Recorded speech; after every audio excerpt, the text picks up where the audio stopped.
Seringkali orang bertanya kepada Dr. Daniel, adakah kita berada di era pancaroba di akhir zaman?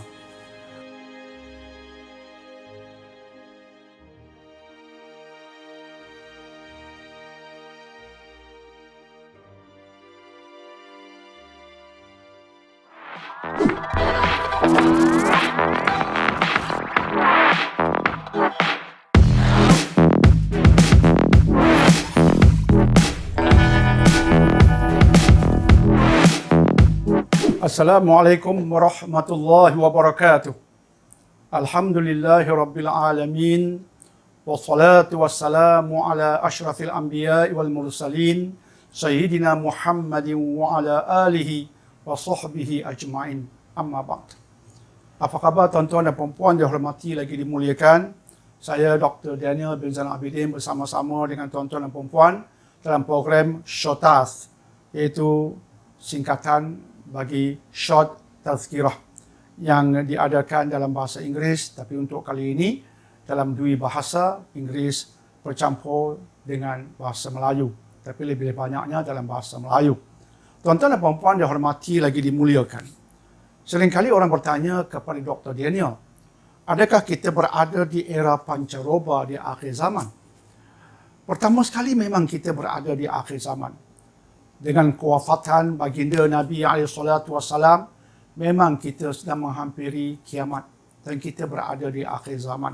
Tidak ada Nabi lagi selepas baginda SAW.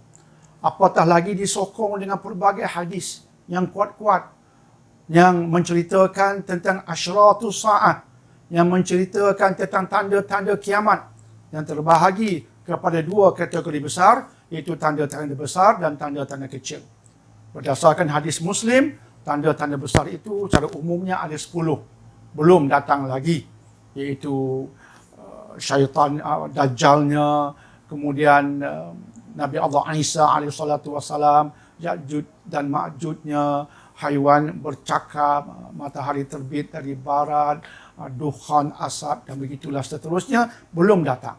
Tapi tanda-tanda kecil begitu banyak yang sudah datang, walaupun bukan kesemuanya, tapi banyak yang sudah datang. Dalam sebuah hadis riwayat Imam Bukhari, Nabi SAW ada menyatakan, "Uqdud sitan baina yaday sa'ah." Hitung 6 perkara sebelum datang hari kiamat. Hadis ini merupakan penceritaan daripada sahabat Auf bin Malik ketika di perang Tabuk, ketika baginda Nabi SAW berada dalam kemah, maka Auf bin Malik mendatangi baginda SAW dan mendengar sabda ini. Saya tidak akan menyebutkan ke-6-6-nya, cuma nak menyebut tentang 3 perkara dan salah satunya ada berkaitan dengan wabak. Iaitu hitung 6 perkara. Pertamanya kata Nabi SAW ialah kewafatanku SAW telah pun berlaku. Yang keduanya ialah pembukaan Baitul Maqdis. Artinya umat Islam akan menguasai Baitul Maqdis. Dan ketika baginda SAW menyampaikan sabda itu, Baitul Maqdis dan secara umumnya Palestin di bawah kekuasaan Empire Rom. Tidak di bawah orang Islam. Tapi kamu akan menguasainya, dan dia berlaku di era Khalifah Umar Al-Khattab radhiyallahu an. Ia berlaku, iaitu pada tahun 16 Hijrah, umat Islam telah menguasai Baitul Maqdis. Maka ia menjadi kenyataan. Yang ketiganya kata Nabi SAW ialah akan berlaku kematian disebabkan wabak, seperti kematian disebabkan wabak yang melanda kambing. Ada wabak yang melanda kambing yang menyebabkan kambing-kambing mati dalam masa yang singkat, dan banyak pula jumlah yang mati itu. Kiasannya seperti itu, manusia akan mati disebabkan wabak dalam masa yang singkat, ramai yang akan meninggal dunia.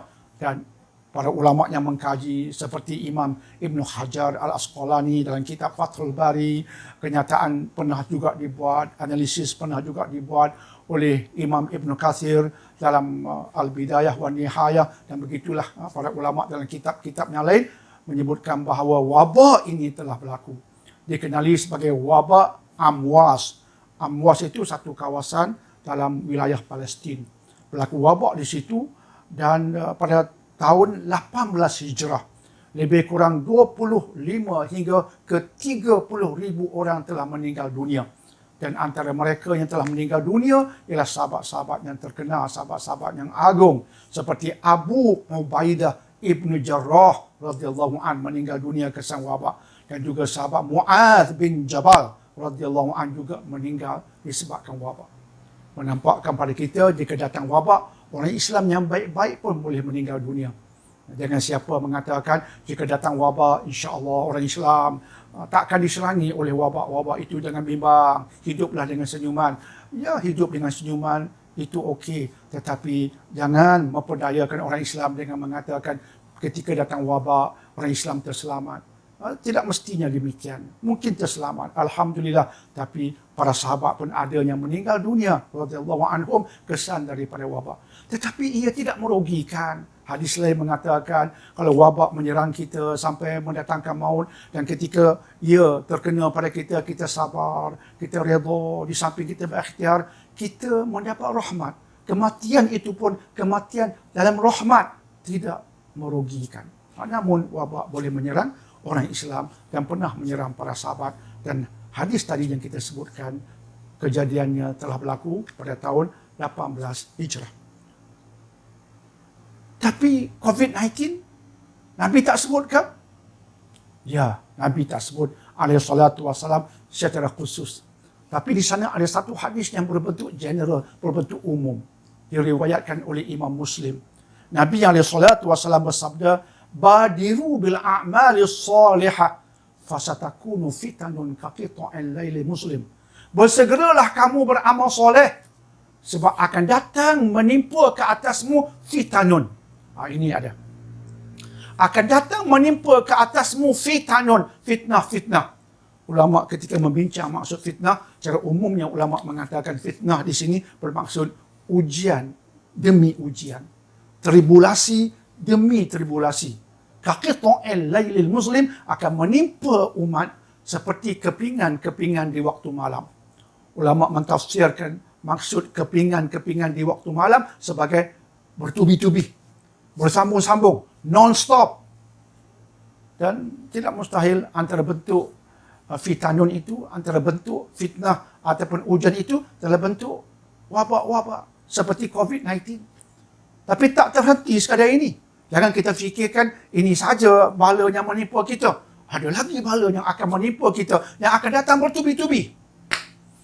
Itu sabda Nabi. Bertubi-tubi. Ada lagi kah mungkin musibah bala selepas ini? Ya, berdasarkan hadis ini. Dan antara musibah bala yang paling dahsyat, kata Nabi, apa dia? Di hujung hadis ini bagi disebutkan, yusbihur rajulu mu'minan wa yumsi kafiran wa yumsi mu'minan wa yusbihu kafiran. Iaitu bala dalam bentuk akidahnya rosak. Berpagi-pagi seseorang beriman, berpetang-petang jadi kafir. Berpetang-petang dia beriman, berpagi-pagi besok jadi kafir. Dia menjual agamanya demi kepentingan dunia. Imam Qurtubi dan para ulama lain mengatakan jadi kafir ini boleh bermaksud kafir nikmat. Dia tak solat tapi dia beriman. Dia tak terkeluar dari Islam tapi dia kafir dalam bentuk dia kufur, derhaka Allah dan tidak melaksanakan kewajipan. Tapi ada ulama mengatakan kafir di sini kafir terkeluar dari Islam betul-betul. Dan itu musibah paling besar. Dan di era hari ini musibah seperti itu sedang berlaku. Agama jadi suatu yang longgar pegangannya. Ada orang yang terkeluar dari Islam sedang berlaku. Dan ada lagi pancaroba, tribulasi yang lain dari itu. COVID-19 tidak mustahil salah satu daripadanya. Justru inilah dunia kita sekarang, tuan-tuan dan puan-puan. Jangan kita anggap semuanya akan jadi semakin baik. Mungkin tidak. Mungkin akan jadi semakin mencabar. Tidak mustahil sehingga Dajjal datang dan begitulah seterusnya. Akan ada era-era yang baik dengan datangnya Imam Mahdi dan sebagainya. Akan ada, tapi secara umumnya ujian akan datang seperti yang Nabi sebutkan dalam hadis ini alaihi salatu wassalam, bertubi-tubi. bertubi-tubi, bersambung-sambung. Jadi apa perlu kita buat? Di awal hadis itu, baginda alaihi salatu wasalam telah memberikan formula baginda, badiru bil a'malis solihah, bersegeralah beramal soleh. Bersegera. Jangan tunggu pahala berikutnya datang. Jangan. Kata Imam Nawawi, takut tak ada kesempatan melakukan ibadah. Takut tak berdaya melakukan ibadah. Macam kita lah. Nak semayang, tiba-tiba tidak boleh bersolat di masjid pada suatu ketika disebabkan COVID-19. Nak buat, tidak boleh. Dah tunggu lama sangat. Tak buat. Sekarang dia nak buat, tak boleh buat. Jangan sampai menangguh-nangguhkan amal. Bersegera, kata Nabi. Dan untuk beramal soleh, kenalah ada iman, baru amal tu soleh. Dan untuk memastikan amal soleh tu sah, kena ada ilmu. Semua itu bergabung. Iman kena baik, ilmu kena mantap, amal kena soleh. Maka itulah yang kita kena lakukan dengan segera. Kukuhkan iman, keyakinan, kukuhkan dia dengan ilmu merujuk pada Quran dan Sunnah, ilmu kena autentik supaya iman kita sahih, dan kemudian kita tegakkan dah iman sahih berdasarkan ilmu yang betul, yang sahih, maka diharapkan selepas itu amal kita soleh. Maka jagalah solat kita, jagalah ibadah kita secara umum, jauhi benda haram. Jangan ketika diuji, kita semakin jauh daripada Allah, sedangkan sepatutnya kita semakin dekat daripada Allah, supaya di saat ujian kita mendapat rahmat, dan ketika berlaku kematian ke atas kita juga dalam rahmat, insya-Allah. Insya-Allah. Biiznillah. Wabillahi taufiq wa hidayah. Wassalamualaikum warahmatullahi wabarakatuh.